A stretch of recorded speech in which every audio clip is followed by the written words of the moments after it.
Morning, everybody. We have a really talented panel today, and we have a great topic. I don't know if you've been following postures towards Bitcoin mining, but they vary wildly in this country and internationally. Some nations like China and Venezuela and Kazakhstan practically have banned Bitcoin mining or tried to push it out of their political spheres. Others have welcomed it in the Middle East, in Kenya, and in Texas. In the US, the two leading candidates for President of the United States have taken very different postures. We don't know what the Harris posture is, but the Biden administration proposed a 30% tax on energy and Bitcoin mining in the US, the DAME tax. Actually, I know the person who proposed that proposal. It's a former student from my college and a friend of mine, John Iceland. If you're out there, John, he wrote that provision as an intern for the White House. That would basically ban Bitcoin mining in the U.S. I like John, I love John, but I think that was a mistake. On the other hand, we have Donald Trump saying that all the remaining Bitcoin should be made in America. A great phrase, but implausible. Anyway, wildly different postures, as you can see. And so our panel is really pushing into the mystery of why different nation states and different nation state actors would take such diametrically opposed postures towards Bitcoin mining. And just to give the game away right at the beginning, we want to talk about, first of all, the importance of energy itself for nation states in different aspects.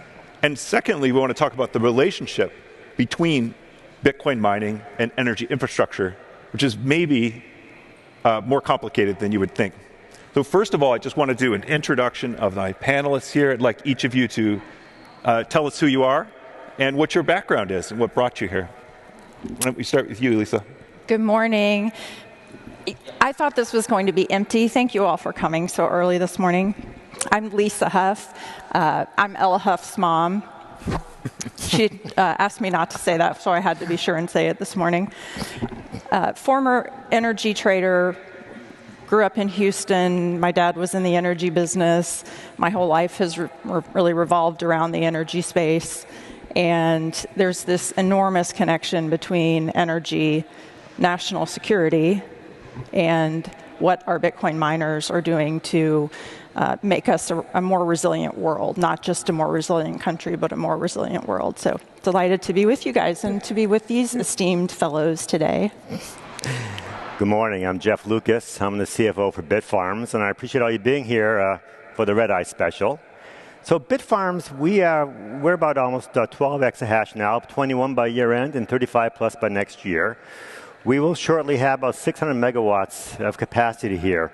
We operate in 4 countries: Canada, the United States, Argentina, and we have a lot of growth going on right now and a strong presence in Paraguay.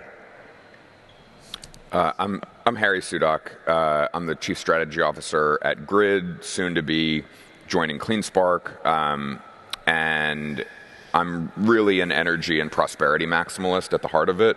And so this topic is particularly germane to sort of my Bitcoin journey and education. You know, I didn't come into this as an energy expert by any stretch of the imagination, but the relationship between better money and better electricity and the intersection of those two ideas is really what gets me most excited. Well, Harry, why don't we start with you, since you've just described yourself as an energy and prosperity maximalist. Let me take the other side. Don't we need to conserve resources generally? And why are you an energy maximalist? Shouldn't we be kind of conservation maximalists? So the short answer is no.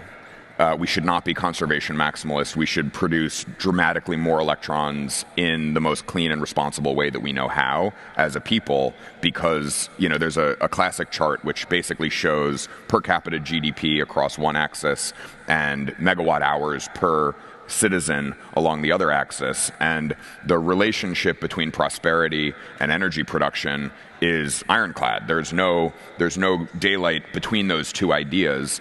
And so it's a burden upon us to figure out how can we generate dramatically more so that we can deliver dramatically more as global citizens to bringing the world forward, whether that's across technology spectrum, whether that's across food and education and all of the biomarkers of human flourishing.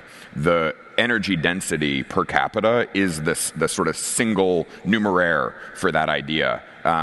And if we don't do that, we're going to owe a great debt of shame to future generations.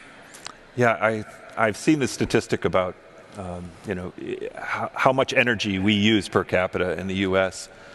And if we were to convert that into human labor, it would be something like 500 or 600 personal servants for each one of us to live the way we live. So in some ways, we all already live like kings relative to the entire history of humanity.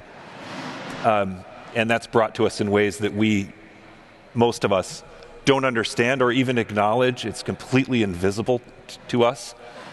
And maybe in the future, the number of personal servants equivalents will be vastly higher if we develop more energy.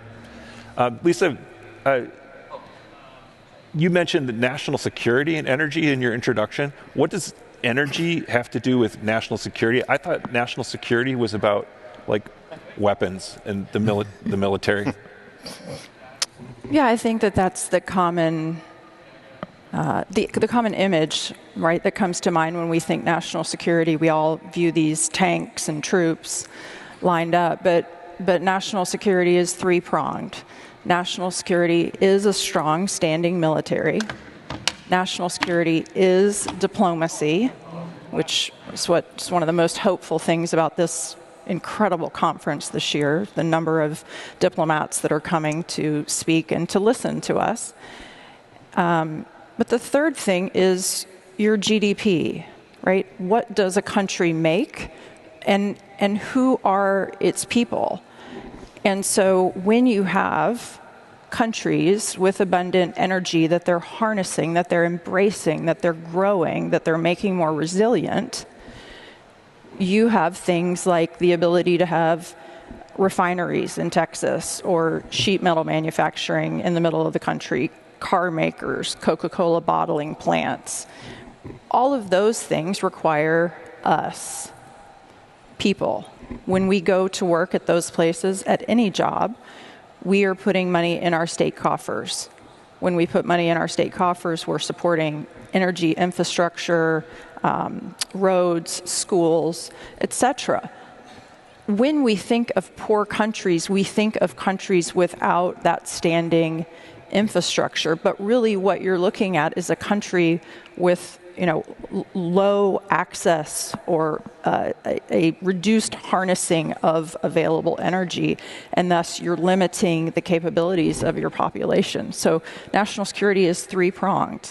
It's military, diplomacy, and it's energy infrastructure. Excellent. Okay, I want to shift us to the relationship between Bitcoin mining and energy infrastructure.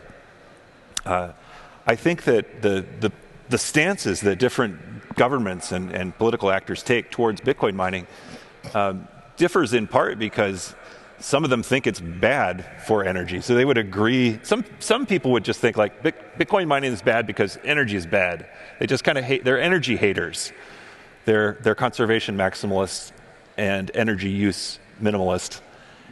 Other people who oppose Bitcoin mining oppose it because they agree that energy is good, and that's why they don't want to give it to the Bitcoin miners. They see Bitcoin miners as stealing energy from other more productive uses or better uses of energy. And so I'd like the panelists to talk about the relationship between Bitcoin mining and energy infrastructure.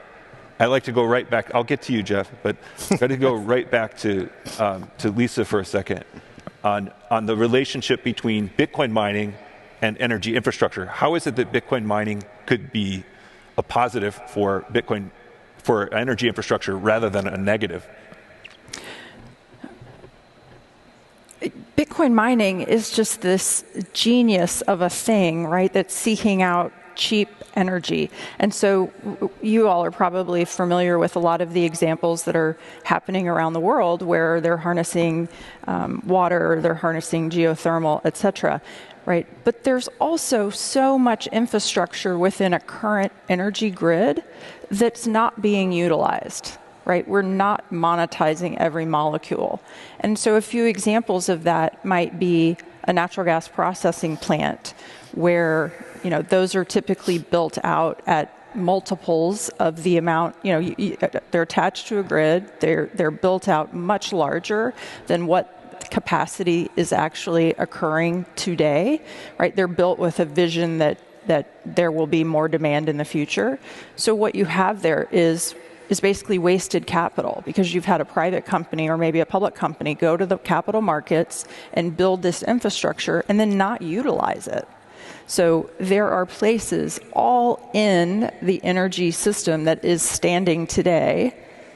What percentage do you think of like, for instance, natural gas? So you have a background in energy. What percentage is wasted right now in the U.S.? I don't know what that number is. I was speaking just anecdotally to a power generation company, and this goes back 3 years or so, and I was saying, you guys should really look at Bitcoin mining because you're a power generator, and a non-zero % of the time, you're paying to have your excess power taken. And this happens whether or not you are running, wind turbines or it's a natural gas power plant. So I went to this company, I said, what is that actual number? And they said 4% of the time. So if we think about the amount, what would be the percentage that Apple would pay a consumer to take an iPhone? It's zero, right? Apple would never pay somebody to take it, but we have energy companies who are paying to have excess power taken.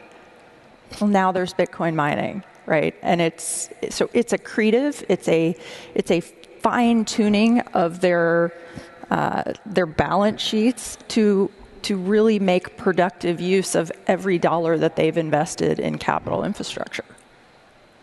Great, Jeff. Can you tell us you have an operational perspective on this because you actually do it, and can you tell us what it looks like in the real world to improve energy infrastructure with Bitcoin mining? Sure, I'm glad to do that. But let me step back, just for a moment, because actually, Harry and Lisa, you gave a great construct there. So let me try to apply a practical context, because we have and we're building out several hundred megawatts in Paraguay. So to play upon some of the statistics that you mentioned, Harry, here, Paraguay has about 6.8 million people. It has a GDP of roughly around 2 years ago about $43 billion. Per capita income was about $600. Oh my gosh. So clearly, political stability and economic growth and prosperity are paramount naturally in people's minds here. And there's no doubt whatsoever that energy infrastructure is absolutely key behind all that being successful here.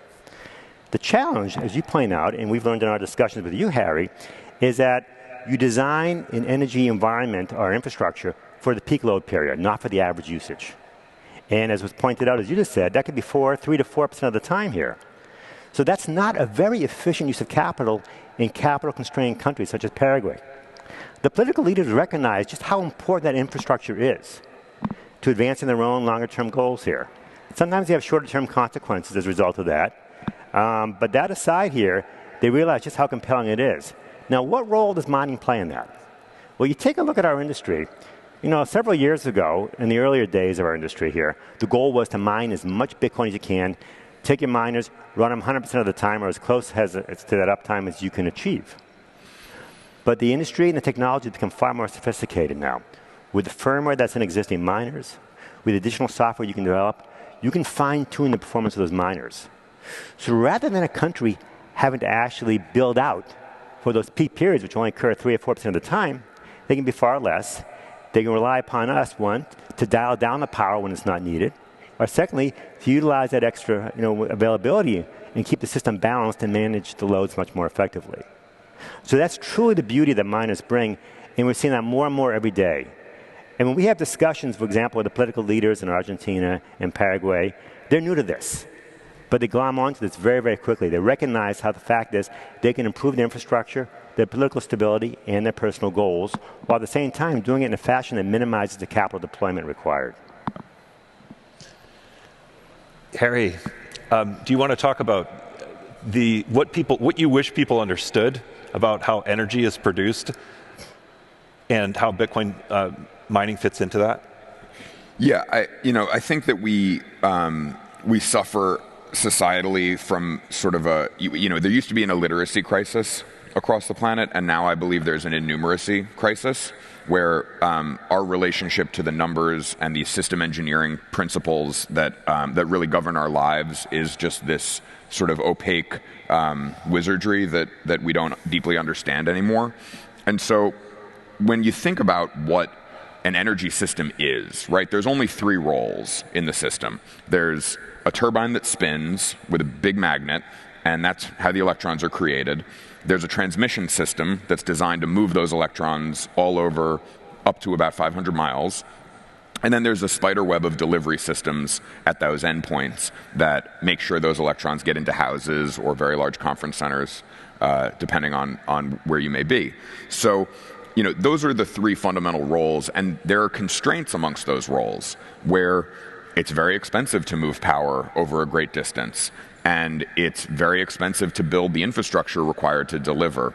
And so the cost of those investments end up getting passed back to the users. So I had a conversation with an East Tennessee utility executive, and it was right when inflation was peaking over 9%. And he called me and said, I'm very concerned because I'm being put in a position where I only have 4 options. Option 1 is I degrade service.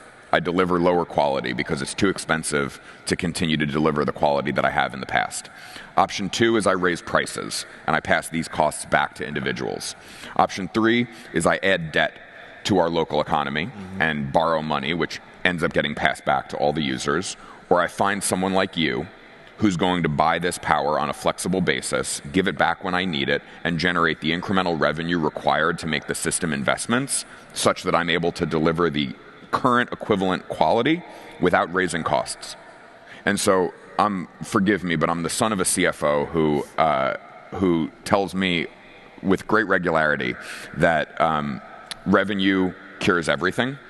And so from a utilities perspective, when they meet a Bitcoin miner, rather than saying, is this fake criminal internet money, or saying, aren't you just a power hog, or whatever other kind of fudster type of approach that they would typically take, they should come to us in those conversations and say, oh, you're the revenue. You're the revenue I haven't been able to find for the last 30 years because there's no flexible load customer that looks like a Bitcoin miner. They're not out there. And so revenue cures everything because these are systems that require continuous reinvestment. If you look at our transmission lines, they're woefully underinvested in many, many parts of the country. And that means that the quality of life in all of those places, they deserve better and they can get better. But we need to go there. We need to buy an enormous amount of their power, and we need to give all of that power back when they need it.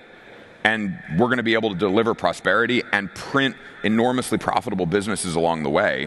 And that's why we all do what we do every morning. Let me add to that point. We spend an inordinate amount of time educating folks, including the political leaders, as to the points that you just made, which are absolutely brilliant. Let me focus on Paraguay. They share the output of the 3rd largest dam in the world, called the Itapu Dam, about 14 gigawatts. They share it with Brazil. The problem is they don't have the transmission and the distribution infrastructure that you spoke to. They can take advantage of it. They sell about 90% of their output, their allocation, back to Brazil for a fraction of what they can get, actually, for what we pay as miners here. So we bring them double benefits here. One, we bring them the revenue figure, Harry, to which you spoke to. But secondly, the flexible demand. Again, that minimizes the extent of the capital investment they have to make to build out that electrical infrastructure and achieve that political stability and international independence. Well said. Lisa, I wanted to come back to you about Texas in particular. What is Harry gave us some alternatives to Bitcoin mining, but how does it look, or how has it looked in Texas? So I wanted to add on to something Harry had said. Probably you all are aware that Warren Buffett has, said really not flattering things about our industry. And I'm going to tell you what he tried to do in Texas that is very illuminating, no pun intended. In 2021, after we had this horrible winter storm and so many Texans lost lives and we suffered without power, Berkshire Hathaway Energy swooped in to speak to our state and said, hey, we will build peak, we will come in and we will build 10 peaker plants for you. And we will outlay this capital. It was like $50 billion. We will coordinate the capital. We will make this investment in your state. These plants will be 50 megawatts apiece. And for that, we want a guaranteed rate of return of about 9%. Now, what this would have done, and Texas, by the way, said, yeah, no thanks. First of all, we believe in free markets. But what that would have done is, for me as a ratepayer, it would have added a number at the bottom of my bill every month that was like $1. And the nail salon across the street in the strip center, theirs would have been about $8 or $10. And the Coca-Cola bottling plant that's on the freeway near my house, theirs would have been $100 or $200, right? So it would have been like this insurance almost against the power going out. Okay, so that's 500 megawatts, 10, 50 megawatt plants. But then you have Riot, who in Rockdale, Texas, went to the capital markets and they coordinated money and they put shovels in the ground all by themselves, no burden to me, the ratepayer. And they built a 500 megawatt Bitcoin mining facility, which when that storm hit, you know what they did? They turned it off. They put all that power back onto the grid, no burden at all financially to me. So why does Warren Buffett, curse our industry? It's look at the incentives, right? He's somebody that is trying to push upon us an incentive-based, another burden for a taxpayer. That is not a free market. That is not what we stand for here in the country with the strongest capital markets on earth. I want to ask each of you one last question. I think the panel so far we've gotten energy is good. Energy is good for national security. It's good for humanity. We've also gotten Bitcoin mining is uniquely good for energy. It's good because it doesn't just use power, it pays for power, and paying for revenue solves everything. But it's also good because it is a unique buyer of power, one that is flexible, and grids are sized to peak loads, which happen very, very rarely. And Bitcoin mining can fund the infrastructure that meets those peaks without adding to the peak. And that's unique. My partner at Bitcoin Policy Institute, Margot Paez, and I just wrote a report called The Locust and the Dung Beetle about AI and Bitcoin mining, which is trying to make exactly this point, that AI, at least in its current incarnation, is inflexible and it's a buyer of energy, but it's also adding to peak. And Bitcoin mining, while it's buying, is not adding to peak. And that is all the difference. I want each of you, if you can, quickly, to turn to the prescriptive side. If nation states would benefit by having a flexible buyer of electricity, what are the sticking points for that actually happening? Why isn't it happening in some places and happening in others? So you can address this however you like. Advice to lawmakers, like how do you set up a state to welcome and best use this form of energy? Or whatever, final quip, final thought. Lisa, I may have put you on the spot here. I didn't prep this, but. Stop watching the mainstream media.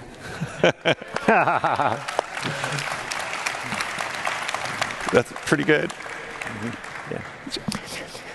So we seek to maintain a very balanced portfolio with our data centers that we have in Canada, the United States, Paraguay, and Argentina.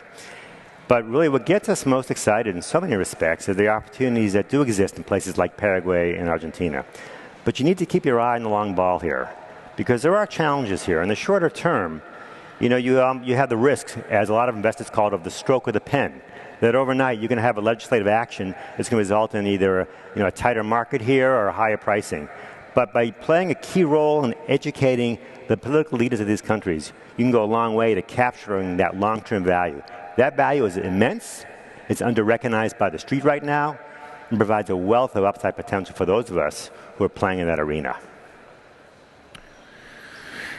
I think that essentially the technical innovation has already happened, right? The technology is here, it's delivered. We have the ability to generate, hundreds of gigawatts with nuclear power, to build enormous dams, to build, incredible peaker natural gas plants, all over the world. The technology is solved. The Bitcoin mining network of data centers solved. We're flexible. We know how to do this incredibly well.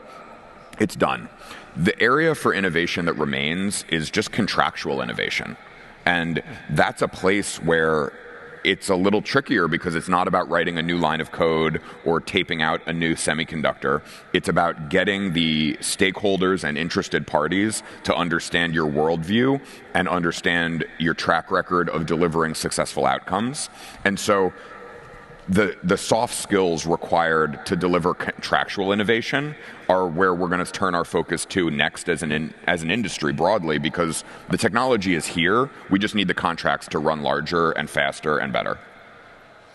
Excellent. Well, this has been a really wonderful conversation with a high-powered group of people. I have to give a special shout out to Harry's mom, who's apparently a fan of mine. Hi. Thank you very much, everyone. Yay. Thank you. Next year, we are bringing the Bitcoin conference to the American West, Las Vegas. The brightest minds in the world will converge to deliver Bitcoin history.